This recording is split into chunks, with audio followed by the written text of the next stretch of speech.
மிக பிரமாண்டமான மிக சிறப்பான ஒரு தீர்மானத்தை நாங்கள் முன்மொழிந்து நிறைவேற்றி இருக்கின்றார்கள். இந்தியாவில் ஒரு ஆளுமைமிக்க தலைவராக ஒன்றிய அரசை நெஞ்சுரத்தோடு எதிர்க்கக்கூடிய ஒரு ஆளுமைமிக்க தலைவராக நம்முடைய முதலமைச்சர் மாண்புமிகு தளபதி அவர்கள் எப்பொழுதும் திகழ்ந்து கொண்டிருக்கின்றார். இனி எப்பொழுதும் திகழ்வார். தொடர்ந்து சிறுபான்மை மக்களுடைய பாதுகாவலராக முத்தமிழறிஞர் டாக்டர் கலைஞர் எப்படி இருந்தாரோ அவர் வழியில் இன்று திராவிட மாடல் ஆட்சி நடத்துகின்ற முதலமைச்சர் அவர்கள் அரணாக இன்று விளங்கிக் கொண்டிருக்கிறார்கள். மற்றவர்கள் யோசிப்பார்கள், மற்றவர்கள் சிந்தித்து பார்ப்பார்கள், மற்றவர்கள் சிலரை பார்த்து பயப்படுவார்கள், சில இடத்திலே அடிமைகளாக இருப்பார்கள். அந்த நிலையெல்லாம் புறந்தள்ளி நாம் எடுத்திருக்கின்ற கொள்கையில் நமக்கான பிடிப்போடு நம்ம மக்களை பாதுகாக்க வேண்டும் என்ற நெஞ்சுரத்தோடு நம்மை வழிநடத்தக்கூடிய முதலமைச்சர் அவர்களுக்கு நம்முடைய கோவை மாவட்டத்தை சார்ந்திருக்கின்ற சிறுபான்மை மக்கள் உறுதுணையாக இருந்திட வேண்டும் என்று இந்த நேரத்தில் அன்போடு கேட்டுக்கொள்கின்றேன். உங்களிடத்தில் ஒரு அன்பு வேண்டுகோளை வைக்கின்றேன். 5 கோரிக்கைகளை அன்று சந்தித்த பொழுது முன்வைத்தீர்கள். 5ற்கும் நான் உறுதியை சொல்லியிருக்கின்றேன். ஏற்கனவே மாவட்ட ஆட்சியர் குறித்து பேசியிருக்கின்றோம். அந்த முள்ளுக்காடு பகுதியில் இடத்தினுடைய பிரச்சனைகளை கூட ஒரு சிலர் அதற்கு எதிர்ப்பு தெரிவித்தாலும் கூட விரைவில் அது உங்களிடம் ஒப்படைப்பதற்கான நடவடிக்கை எடுக்கப்பட்டிருக்கிறது என்பதையும் இந்த நேரத்தில் தெரிவித்துக் கொள்கின்றேன். அதே போல பள்ளிவாசலுக்கான அனுமதிகளை பற்றி நீங்கள் சுட்டிக்காட்டினீர்கள். அது விரைவாக அதற்கான அனுமதிகளையும் அது பெற்றுத்தரப்படும் என்ற உறுதியும் உங்களுக்கு அன்போடு தெரிவித்துக் கொள்கின்றோம்.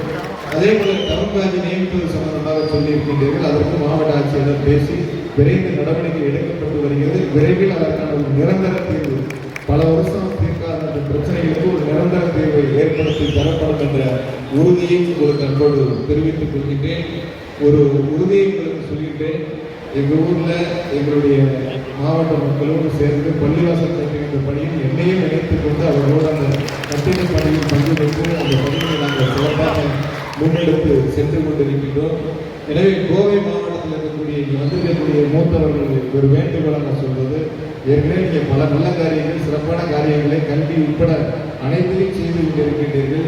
எங்களால் உங்களுக்கு ஏதேனும் உதவி தேவை என்றால் கல்வியாக இருந்தாலும் சரி, மருத்துவமாக இருந்தாலும் சரி, எந்தவித பாகுபாடும் இல்லாமல் உறுதியோடு எங்களிடத்தில் சொல்லலாம். அதை செய்வதற்கும் நாங்கள் தயாராக இருக்கிறோம் என்ற உறுதியை உங்களுக்கு அன்போடு இந்த நேரத்தில் தெரிவித்துக் கொள்கின்றோம். முத்தமிழறிஞர் டாக்டர் கலைஞர் அவர்கள் தான் நம்முடைய சிறுபான்மை மக்களுக்கான இடஒதுக்கீட்டை தந்து வரலாற்றை ஒரு சிறப்பை சேர்த்திருக்கிறார். அவர்களையும் நம்முடைய முதலமைச்சர் மாண்புமிகு தளபதி அவர்கள் இன்று கற்பயணம் மேற்கொள்ளக்கூடியவர்களுக்கான அந்த கட்டிடப் பணிகள் தொடங்கி தொடர்ச்சியாக பல்வேறு நிதிகளை முதலமைச்சர்கள் வழங்கிக் கொண்டிருக்கின்றார்கள். குறிப்பாக ஒன்றிய அரசு நம்முடைய சிறுபான்மை கல்வி நிறுவனங்களுக்கான அந்த உதவித்தொகையை நிறுத்தினாலும் கூட முதலமைச்சர் மாநில நிதிகளை கொண்டு அந்த நிதியை தொடர்ந்து வழங்கக்கூடிய முதலமைச்சராக நல்லாட்சியை தமிழ்நாட்டிலே மாண்பு தளபதி அவர்கள் நடத்தி கொண்டிருக்கிறார்கள். மீண்டும் ஒரு முறை உங்களுக்கு அன்பான உறுதியை சொல்கின்றேன். இங்கு பேசிக் கொண்டிருக்கின்றவர்கள் கூட நம்முடைய உலமாக்களுக்கு மாவட்ட திராவிட முன்னேற்ற கழகத்தின் சார்பில் நாங்கள் நிகழ்ச்சி ஞாயிற்றுக்கிழமை என்று அவர்களுக்கு ரம்ஜான் பரிசாக நாங்கள் ஒரு சிறு உதவியை செய்யலாம் என்ற நாங்கள் சொல்லியிருக்கின்றோம். ஏறத்தாழ 300 பள்ளிவாசல் இருக்கக்கூடியவர்களுக்கு 600 பேருக்கு அந்த உதவிகள் ஞாயிற்றுக்கிழமை வழங்கப்படும் என்ற உறுதியை உங்களுக்கு அன்போடு தெரிவித்துக் கொள்கிறோம். அதற்கான ஏற்பாடுகளை இன்றே தொடங்கிவிடுகிறோம் என்று உறுதியை அந்த நேரத்தில் சொல்லிக் கொள்கின்றோம். இன்னும் என்ன தேவைகள் இருந்தாலும் சரி, குறிப்பா இங்கே இருக்கக்கூடிய நம்முடைய மக்கள் அனைவருக்குமே சகோதரர்களுக்கு சொல்லுவது, பொதுவாக அரசியல் தலைவர்னா எங்க ஓட்டு போட்டாங்களோ அங்கதான் முதல்ல வேலை செய்வாங்க.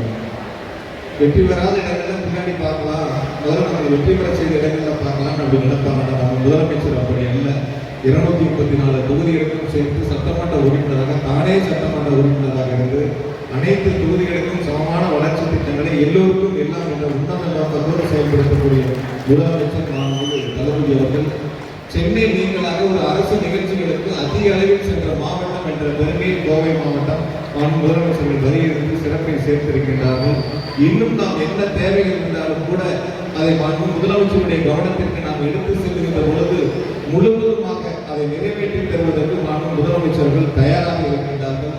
கோவையிலே குறிப்பாக சாலைகள் எல்லாம் பழுதடைந்திருக்கின்றன. கடந்த காலங்களில் அந்த சாலைகளை புதுப்பிக்காமல் விட்டுவிட்டு சென்று விட்டார்கள். குறிப்பாக ஒரு கண்கவர் பெரிய திட்டங்களாக சொல்லிக்கொண்டு கண்கவர் திட்டங்களை மட்டும் மக்களிடத்திலே விளம்பரத்திற்காக செய்துவிட்டு சென்றவர்கள் மத்தியிலே சாலைகள் அமைக்க வேண்டும் என்ற கோரிக்கை வைத்தவுடன் ஏறத்தாழ 433 கோடி ரூபாய்க்கு கோவை மாநகராட்சியில் மட்டும் தார் சாலைகள் ஏற்கனவே இப்பொழுது அமைக்கப்பட்டிருக்கின்றன. கூடுதலாக 200 கோடி ரூபாய் நிதிகளை முதலமைச்சர்கள் வழங்கி அது 100 கோடி ரூபாய்க்கான பணிகள் இப்பொழுது நடைபெற்றுக் கொண்டிருக்கின்றன. மேலும் கூடுதலான 100 கோடி ரூபாய்க்கான அந்த திட்ட மதிப்பீடுகள் தயார் செய்யப்பட்டு அரசுடைய ஒப்புதலுக்கு அனுப்பப்பட்டிருக்கின்றன. மிக பிரம்மாண்டமான ஒரு நூலகம் நம்முடைய பகுதி கோவையில் இருக்கக்கூடியவர்கள் போட்டித் தேர்வுக்கு தயாராக வேண்டும் என்று சொன்னால் அதை தங்களை தயார்படுத்திக் கொள்வதற்காக 7 மாடிகள் கொண்ட மிக பிரம்மாண்டமான பெரியார் நூலகத்தை கோவையிலே முதலமைச்சர்கள் அடிக்கல் நாட்டி அதற்கான பணிகள் நடைபெற்றுக் கொண்டிருக்கின்றன. வருகின்ற ஜனவரி மாதம் முதலமைச்சருடைய திருக்கரங்களால் அந்த நூலகத்தை நம்முடைய மாவட்ட மக்களுக்கு திறந்து வைக்க இருக்கின்றார்கள் என்ற மகிழ்ச்சியான செய்தியும் இந்த நேரத்தில் அன்போடு தெரிவித்துக் கொண்டு, செம்பொலி பூங்கா ஏறத்தாழ 80 விழுக்காடு பணிகள் நிறைவடைந்திருக்கின்றன. ஒரு 20 விழுக்காடு பணிகள் நடைபெற்றுக் கொண்டிருக்கின்றன. அதையும் விரைவில் முதலமைச்சர்கள் நமக்காக திறந்து வைக்க இருக்கின்றார்கள் என்பதையும் இந்த நேரத்தில் அன்போடு தெரிவித்துக் கொண்டு, இந்த நிகழ்ச்சி என்பது இந்த ஆண்டு மட்டுமல்ல, ஒவ்வொரு ஆண்டும் நாங்கள் உங்களோடு கலந்து கொண்டு